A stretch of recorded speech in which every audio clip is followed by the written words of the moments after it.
Top quality और consistent performance के लिए सिर्फ सिल्वर पंप नाम याद रखना।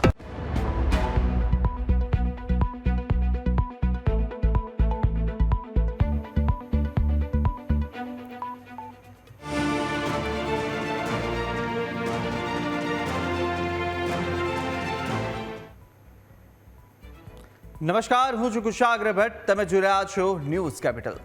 આજે મુદ્દે ચર્ચા જે માત્ર ડેરીનો નથી પરંતુ શક્તિ સંતુલનનો છે.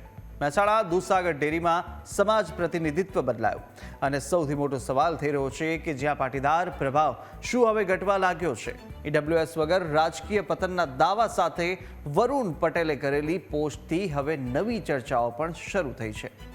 ત્યારે હવે જોવાનું રહેશે કે સહકારમાં પ્રભુત્વની નવી લડાઈ કોણ જીતે છે અને તેની રાજકીય ગરમી કેટલી દૂર સુધી જશે. ચાલો શરૂઆત કરીશું આજની આ વિશેષ ચર્ચાની. અને આપણી સાથે અત્યારે જોડાયા છે મનોજભાઈ પનારા આપણી સાથે આગળ જોડાશે, પરંતુ અત્યારે હસમુખભાઈ લુણાગરે આપણી સાથે જોડાયા છે, પાટીદાર અગ્રણી. હસમુખભાઈ, સ્વાગત છે ન્યૂઝ કેપિટલમાં. આગળ પણ આપણા જે ગેસ્ટ છે તે પણ આવતા રહેશે, પરંતુ હસમુખભાઈ, અત્યારની આ જે પોસ્ટ સામે આવી છે અને આ પોસ્ટ ઘણું બધું કહી જાય છે જે બિલકુલ હસમુખભાઈ, એટલે સવાલ એ જ છે કે શું હવે ઈડબ્લ્યુએસ વગર જે પાટીદારનું પતન થઈ રહ્યું છે રાજકીય દ્રષ્ટિએ, શું એ ખરેખર આપને લાગી રહ્યું છે? 100% કુશલભાઈ, 100%. જો સરકારે ઈડબ્લ્યુએસ ને આજે વરુણભાઈએ જે પોસ્ટ કરી છે એ પોસ્ટ એમને ખૂબ ચિંતન કર્યા પછી મૂકી હશે અને એમને આજે જે ગુજરાતની જે અનામતની જે પરિસ્થિતિ છે સરકારી નોકરીઓ અને રાજકીય સ્તરોમાં એનો ખૂબ અભ્યાસ કર્યા પછી વરુણભાઈએ પોસ્ટ મૂકી હશે. પણ જો સુપ્રીમ કોર્ટે પણ જો આ માન્યતા આપી હોય અને બંધારણીય રીતે એને માન્ય રાખ્યું હોય તો 100% ઈડબ્લ્યુએસ જેમ સરકારી નોકરીઓમાં 10% ઈડબ્લ્યુએસ નો લાભ મળે છે એ રીતે સ્થાનિક સ્વરાજ્યની ચૂંટણીઓમાં પણ, સહકાર ક્ષેત્રની ચૂંટણીઓમાં પણ એનો લાભ મળવો જોઈએ. એની પાછળનું કારણ એક જ છે. વરુણભાઈએ કીધું કે જો ત્યાં લાભ નહીં મળે તો ત્યાં જે ઈડબ્લ્યુએસ ના સમાવિષ્ટ લોકો છે એમનું અસ્તિત્વ રાજકારણમાં નહીં રહે. આપ જોઈ શકો છો કે 2022માં ઈડબ્લ્યુએસ લાગુ પડ્યા પછી એવી ઘણી જગ્યાઓ છે કે ઈડબ્લ્યુએસ ના લીધે એમાં આવતા લોકો પછી જે તે જ્ઞાતિ હોય, ઓપન કેટેગરીની ઈડબ્લ્યુએસ માં આવતા તમામ જ્ઞાતિના લોકોને ખૂબ ફાયદો થયો છે. અને જો સ્થાનિક સ્વરાજ્યની ચૂંટણીમાં અને સહકારી ક્ષેત્રમાં જો આ લાગુ નહીં પડે તો એનો ભોગ આ ઈડબ્લ્યુએસ માં આવતી જ્ઞાતિઓને અને પ્રજાઓને ભોગવવું પડશે. અને એમને કહ્યું છે એ પણ 100% સાચું છે કે ત્યાં એમનું રાજકીય અસ્તિત્વ નાબૂદ થઈ જશે. એટલે ખાસ ચૂંટણી પંચે આ બાબતે ધ્યાન દે અને શક્ય એટલું વહેલું સ્થાનિક સ્વરાજ્યની ચૂંટણીઓમાં પણ ઈડબ્લ્યુએસ લાગુ કરી અને જે તે વિસ્તારમાં જે ઈડબ્લ્યુએસ જ્ઞાતિઓનું પ્રભુત્વ છે એ ચોક્કસ વિસ્તાર સાથે એમને સૂચિ જાહેર કરવી જોઈએ કે આ જગ્યાઓ પર ઈડબ્લ્યુએસ ના લોકોને જ મળશે અને ત્યાં એ લોકો જ પ્રતિનિધિત્વ કરી શકે. આ જેમ કે ઓબીસી છે તો એમનું એક ક્લેરિફાય હોય છે કે ભાઈ ફલાણી જગ્યાએ તો કે ભાઈ ઓબીસી રિઝોર્ટ છે. એ રીતે ઈડબ્લ્યુએસ માટે પણ આવનારી ચૂંટણીઓમાં સ્પેસિફિકલી ચૂંટણી પંચે આ ગાઈડલાઈન જારી કરી અને જે તે જગ્યાએ એમને એમનું પ્રભુત્વ આપવું જોઈએ. બિલકુલ. અને વિકાસ પણ ક્યાંક એટલે જ અટવાયેલો લાગે છે. આપને શું લાગે છે કે જે ઈડબ્લ્યુએસનો જે વિકાસની પણ વાત થઈ હતી, આ વિકાસ તેના લીધે આગળ વધતો નથી, વિકાસ અટકાઈ રહ્યો છે? કેટલો વિકાસ આનાથી અટકાઈ રહ્યો છે અને આગળ એની અસરો કઈ કઈ જોવા મળી શકે? રાઈટ. ઈડબ્લ્યુએસ ને દરેક રાજકીય પાર્ટીઓ એનો લાભ લઈ રહી છે. એના મેનિફેસ્ટોમાં રાજકીય પાર્ટીઓ લાભ લઈ રહી છે કે ભાઈ અમે ઈડબ્લ્યુએસ રાજકીય સ્તરે પણ લાગુ કરીશું, અમે સહકારી ક્ષેત્રમાં લાગુ કરીશું. માત્ર એમનો લાભ લેવા માટે એમના મેનિફેસ્ટોમાં બતાવે છે, પણ સત્તા પર આવ્યા પછી ભાજપ હોય યા કોંગ્રેસ, ઇવન બંને પાર્ટી હોય, ઇવન કોંગ્રેસ તો બહુ સારી રીતે એમના મેનિફેસ્ટોમાં બતાવ્યું હતું, પણ જ્યારે ભાજપે પણ ઈડબ્લ્યુએસ ને એના મેનિફેસ્ટોમાં બતાવ્યા વગર પણ એનો લાભ તો લીધો જ છે કે અમે લાગુ કરીશું, પણ આજે સત્તામાં આવ્યા પછી પણ જો ઈડબ્લ્યુએસ 10% ને જો એમને લાગુ નથી કરી સ્થાનિક સ્વરાજ્યમાં તો એ વિકાસની વાત છે. ખરેખર ઈડબ્લ્યુએસ નો રાજકીય રીતે કોઈ વિકાસ કે એના લોકોનું કોઈ પ્રતિનિધિત્વ આજ છે નહીં. એટલે ખાલી વાતો છે કે ઈડબ્લ્યુએસ ના લીધે અમે આમ કરીશું, પણ ખરેખર જો લાગુ થશે તો 100% વિકાસ થશે દરેક બાબતે. બિલકુલ. અને જે ડેરીની અંદર જે બદલાવ થયા છે, આ ડેરીના બદલાવોને લઈને ખેડૂતોને વાત કરીએ ખાસ કરીને તો કેટલું એમને નુકસાન થઈ રહ્યું છે, તેમને કેવી રીતે અસર થઈ જાય છે? ખૂબ મોટું નુકસાન થયું છે. જે ખરેખર ખેડૂત છે, જેના લોહીમાં ખરેખર એમના લોહીમાં ખેડૂત તત્વોની સુગંધ આવે છે અને ખરેખર જે સહકારી ક્ષેત્રના માણસો છે એવા માણસોને આમનાથી વંચિત રખાયા છે યેન કેન પ્રકારે. યા તો ચૂંટણી યાદી, મતદાર યાદીમાંથી એમના નામો કમી કરવામાં આવ્યા છે અને એ લોકોને વોટર તરીકે પણ સ્થાપિત થવા નથી દીધા. તો ખરેખર જે ખેડૂતો છે, સહકારી ક્ષેત્રના માણસો છે, એમને બાકાત રાખી અને રાજકીય લોકો જ્યારે આવી મોટી દૂધસાગર જેવી ડેરીનું યા તો અન્ય સહકારી ક્ષેત્રોનું જ્યારે સંચાલન કરવા આવે છે ત્યારે 100% માત્ર ને માત્ર રાજકારણને ધ્યાનમાં રાખી અને આવી સહકારી સંસ્થાઓ ચલાવાતી હોય છે, જેનો નુકસાન આફ્ટર ઓલ ખેડૂતોને અને સહકાર સાથે જોડાયેલી તમામ પ્રજાને થતો હોય છે. એ આપ દૂધસાગર ડેરી પરથી ચોક્કસ જોઈ શકીએ છીએ આપણે, અને એનું પરિણામ પણ ભવિષ્યમાં આપ નરી આંખે જોઈ શકશો કે ખરેખર ખેડૂતો છે, ખરેખર સહકાર સાથે જોડાયેલા છે એવા લોકોને કેટલું બધું નુકસાન થાય છે. બિલકુલ. અને આ જે સહકારી સમીકરણો હસમુખભાઈ બદલાયા છે તેના કારણે સૌથી વધુ લાભ કોને થઈ રહ્યો છે એ પણ એ જાણવું પડે આની પાછળ. સહકારી સમીકરણો બદલાયા છે ત્યારે સૌથી મોટા લાભની વાત કરીએ ને વિશાખભાઈ, તો હું આપણે ચોક્કસ કહીશ કે આજે સહકાર અને રાજકારણ એક જ સિક્કાની બે બાજુ હોય ને એવું લાગે છે. બરાબર, રાઈટ. આજે જે રાજકારણમાં છે એ જ લોકો સહકારમાં છે, જે લોકો સહકારમાં છે એ જ રાજકારણ સાથે જોડાયેલા છે. તો જેથી કરી અને સહકાર એક એવું ક્ષેત્ર છે કે જેમાં આપણા રાજ્યના ત્યાં તો રાષ્ટ્રના જરૂરિયાતમંદ લોકોને સહકારી ભાવનાથી એમને ઉપયોગી થવું, એમને મદદરૂપ થવું, એના ધંધા રોજગારમાં એક સપોર્ટિવ બનવું. પણ જ્યારે રાજકારણનો જો હાથો સહકાર બની ગયું છે ત્યારે આ વસ્તુ થતી નથી અને માત્ર ને માત્ર સરકારની હાજિયા કરવામાં જ થાય છે. બિલકુલ. આપણી સાથે મનોજભાઈ પણ જોડાયા છે. મનોજભાઈ આપનું સ્વાગત છે. મનોજભાઈ પનારા આપણી સાથે જોડાયા છે. મનોજભાઈ, અનેક ચર્ચાઓ ચાલી રહી હતી, હસમુખભાઈ આપણી સાથે જોડાયેલા છે, તેમની સાથે ચર્ચા થઈ રહી હતી કે જે અત્યારે આ પોસ્ટ કરવામાં આવી છે વરુણભાઈ દ્વારા, અને વરુણભાઈની આ પોસ્ટ અત્યારે ચર્ચાઓ જગાવી ગઈ છે કારણ કે EWSનો મુદ્દો ફરીથી ગૂંજ્યો છે અને સહકારી ક્ષેત્રે ક્યાંક જે પાટીદાર સમાજ છે તે આ જો EWS લાગુ ન થાય તેને કારણે તેનું પતન થવાની વાત કરી છે. સૌથી પહેલા તો આમની પ્રતિક્રિયા આ મુદ્દે લઈ લઈએ. હું એવું સ્પષ્ટ માનું છું કે જે રીતે 27% OBC સ્થાનિક સ્વરાજની ચૂંટણીમાં આપવામાં આવ્યું છે સરકારશ્રી દ્વારા અને કોર્ટ દ્વારા, અને ચૂંટણી પંચ પણ એનો અમલવારી કરી રહી છે, એના કારણે અમે તો ઘણા સમયથી કહી રહ્યા છે કે પાટીદારોની પોલિટિક્સ ખતમ થવાનું છે. પાટીદારોનું પોલિટિક્સ જ્યાં પોતાનો વિસ્તાર છે ત્યાં પણ ખૂબ મોટું નુકસાન થવાનું છે અને આવતા દિવસોમાં એના પરિણામો પણ પાટીદાર સમાજે અને બિન અનામત વર્ગના લોકોએ ભોગવવાના રહેશે. એટલા માટે જે સુપ્રીમ કોર્ટની ગાઈડલાઇન્સ છે કે બ્લોક વાઇઝ આ પદ્ધતિ લાગુ કરવી, પણ એની જગ્યાએ રેન્ડમલી સરકારે લાગુ કરી દીધી છે. ચૂંટણી પંચ એ સરકારનું કહિયાગાર છે, એના કારણે પાટીદારોને નુકસાન થવાની પૂરેપૂરી નહીં 100% ગેરંટી છે. પરંતુ પાટીદાર સમાજ અને બિન અનામત વર્ગના સમાજો અત્યારે નિંદ્રાધીન છે. હજી ચૂંટણીઓ પતશે પછી જ આનું પરિણામ જે આવવાનું છે એ પછી આવવાનું છે, એટલે પછી ધ્યાનમાં આવશે ને પછી લોકો જાગશે. પરંતુ અમે અત્યારે એડવાન્સમાં લોકોને જગાડવાનો પ્રયત્ન કરી રહ્યા છીએ. ફરીથી કહું છું કે 27% અનામત OBC સમાજને આપવામાં આવ્યું છે, એનો કોઈ વાંધો નથી. દરેક સમાજને સરકાર પાસે માંગવાનો હક છે, દરેક સમાજને સરકારે આપવું પણ જોઈએ, એટલે એનો વિરોધ નથી.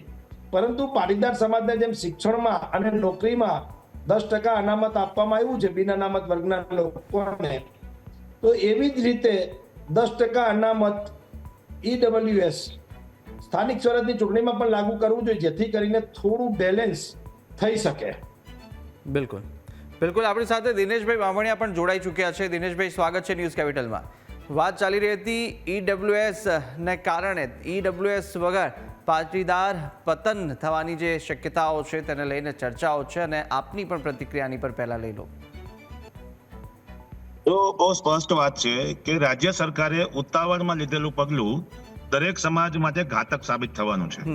ST, SC, OBC કે EWS તમામ સમાજોને અન્યાય થવાનો છે. એનું કારણ છે કે સરકારે એક વસ્તુ આપણે આમ સમજતા હોય ને ઘણી વાર ક્યાંક બહાર જવા નીકળ્યા હોય ને થેલી ભૂલી જઈએ, પછી ચાલતા ને ચાલતા થેલી લઈ લઈએ, એમાં જે જરૂરી થેલી હોય હાથમાં ના આવે ને બીજી આવી જાય. એવી રીતે સરકારનો ઘાટ થયો છે. સરકારે 2022ના ઇલેક્શન પહેલા જ્યારે જિલ્લા પંચાયત તાલુકા પંચાયતના ઇલેક્શનમાં ઓબીસી કોટા લાગુ કરવાની બાબતમાં સુપ્રીમ કોર્ટની ગાઈડલાઈનની ભૂલાઈ ગઈ અને ચૂંટણી જાહેર થઈ, ચૂંટણી પાછી રદ કરવી પડી. એવી જ રીતે સુપ્રીમ કોર્ટે એક ઝવેરી કમિશન બનાવવાનું કીધું ને ઝવેરી કમિશનનો રિપોર્ટ સબમિશન કર્યા વગર સરકારે ભલામણ લાગુ કરી દીધી.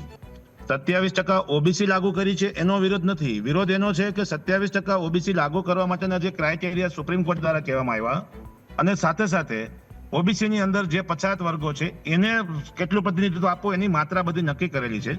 તો ફક્ત ને ફક્ત રેન્ડમલી જેમ મનોજભાઈ કીધું એમ ઓવરઓલ રિઝર્વેશન 27% લાગુ કરી દીધું. અને જ્યાં પૈસા એક્ટ લાગુ છે, એટલે કે જ્યાં આદિવાસી એરિયા છે, જ્યાં રાજ્ય સરકાર અને ભારત સરકારના કાયદા મુજબ પૈસા એક્ટ લાગુ પડે છે, ત્યાં પણ 10% અનામત લાગુ કરી. હવે જે 10% અનામત લાગુ કરી છે ત્યાં આદિવાસીઓનો હક છીનવાય છે. તો આ બધા નિયમોને લઈને સરકારે અભ્યાસ કર્યા વગર, અને હું તો એમ કહું છું કે આવડી મોટી સરકાર, આવડું મોટું સમર્પિત આયોગ અને ઝવેરી કમિશનનો રિપોર્ટ પબ્લિશ કર્યા વગર, સુપ્રીમ કોર્ટના ગાઈડલાઈન વગર ઉત્તર પ્રદેશ સરકારમાં અત્યારે હું તમને હાલમાં કહું કે યુપી ગવર્મેન્ટની જે પોલિસી હતી અને એમાં જે સરકારે ભૂલ કરી હતી એ સેમ ભૂલ ગુજરાત રાજ્ય સરકારે કરી છે. અને હજી પણ છેલ્લા 2 વર્ષથી આ પ્રક્રિયા ચાલી રહી છે. હજુ પણ સરકાર એની પર કોઈ ધ્યાન નથી રહી. આમાં એવો થશે કે સરકાર સમાજને વચ્ચે વચ્ચે સદભાવનાની વાત કરી રહી, વર્ગ વિગ્રહ ન થાય એની વાત કરી રહી છે. સરખી રીતે ચૂંટણી થાય અને લોકોને પ્રતિનિધિત્વ મળે, દરેક સમાજને પોતાનું પ્રતિનિધિત્વ મળે, એના માટે સરકાર પ્રયાસ કરે એવો વાત કરે છે. એના બદલે આ તો વર્ગ વિગ્રહ થાય, લોકો સામે સામે આવી જાય, અનબેલેન્સ થઈ જાય. ઘણી તાલુકા પંચાયત, જિલ્લા પંચાયત અને ગ્રામ પંચાયતોમાં એવા બનાવો બનશે કે સરપંચની સીટો ખાલી રહેશે, ઉમેદવારો નહીં મળે.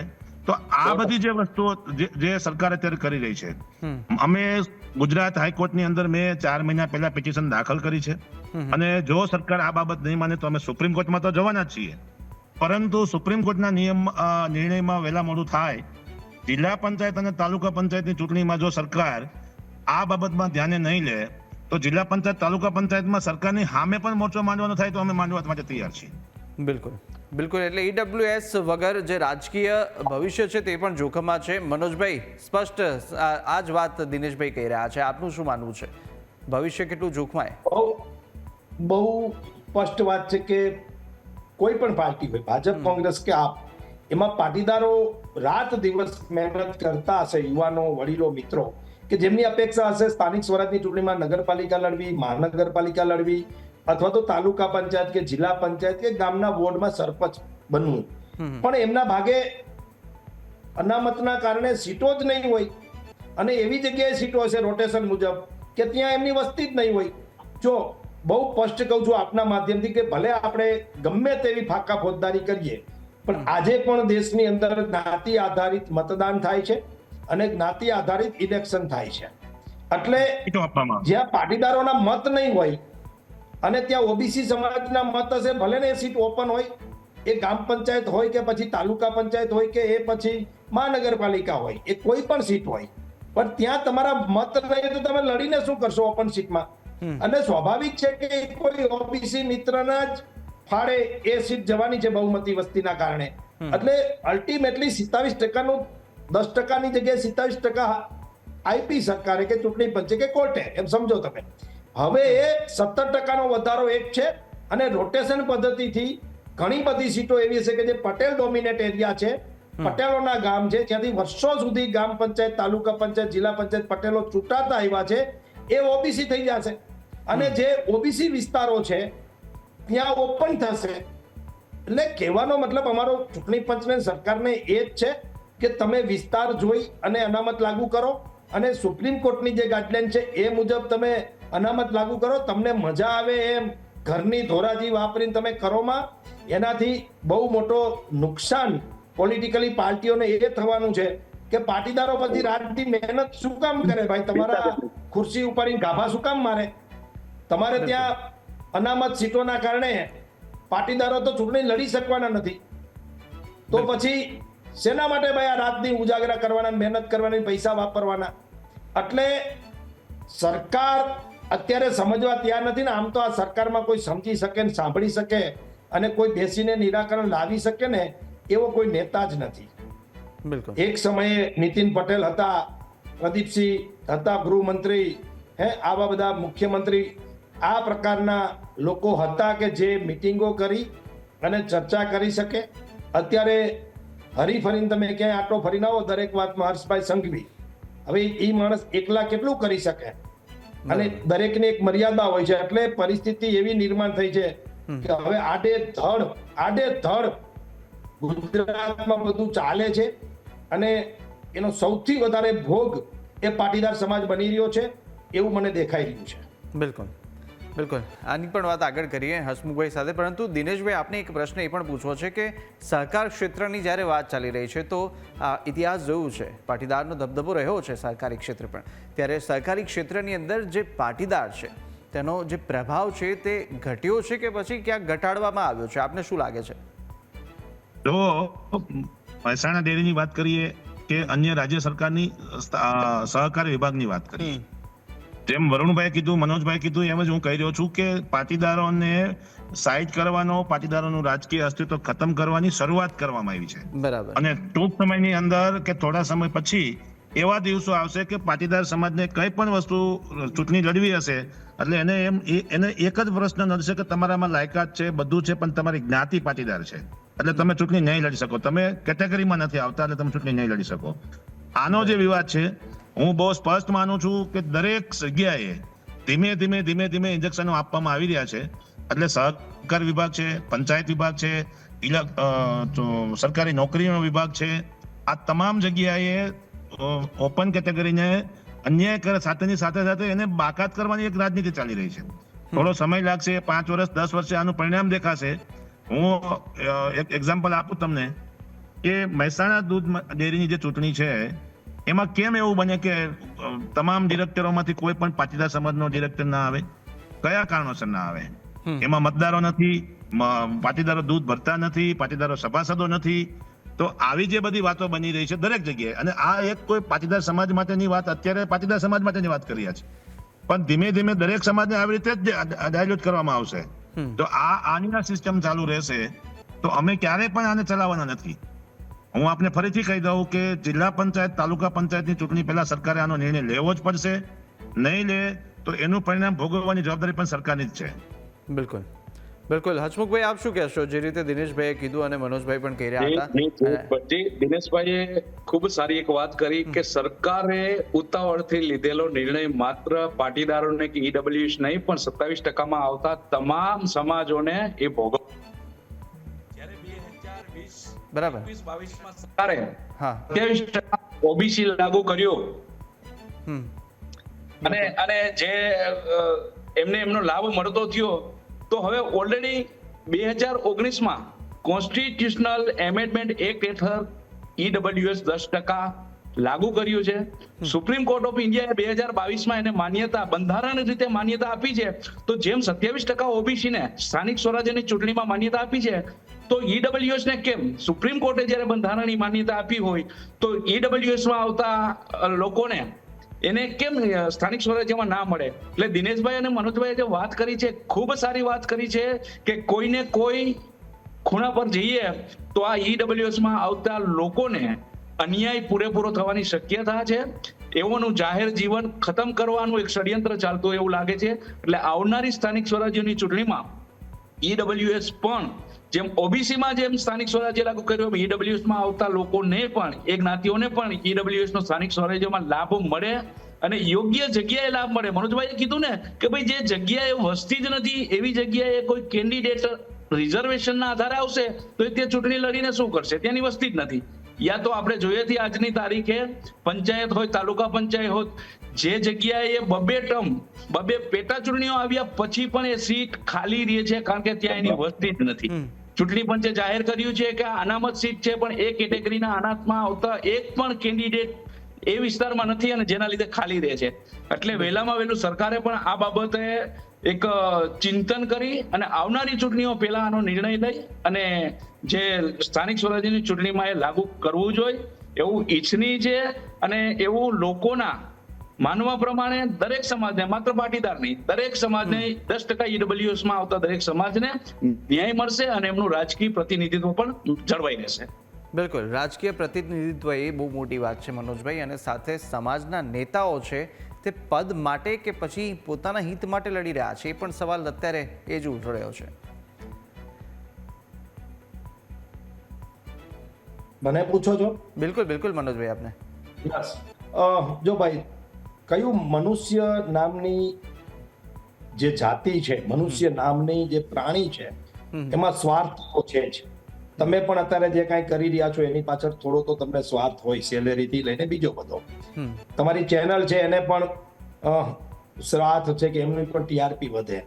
એટલે સ્વાર્થ વગર દુનિયામાં કાંઈ નથી. નહીં, ભગવાને સારું કર્યું, એ સ્વાર્થ નામનું એક તત્વ મૂક્યું છે, નહીતર કોઈ કાંઈ કરતું જ નહોત. એટલે સમાજનો લીડર હોય કે પોલિટિકલ લીડર હોય ને, સમાજની દ્રષ્ટિએ મનોજભાઈ એક કર્મ પણ હોય. કોઈ પણ લીડર હોય, હું આપું છું જવાબ.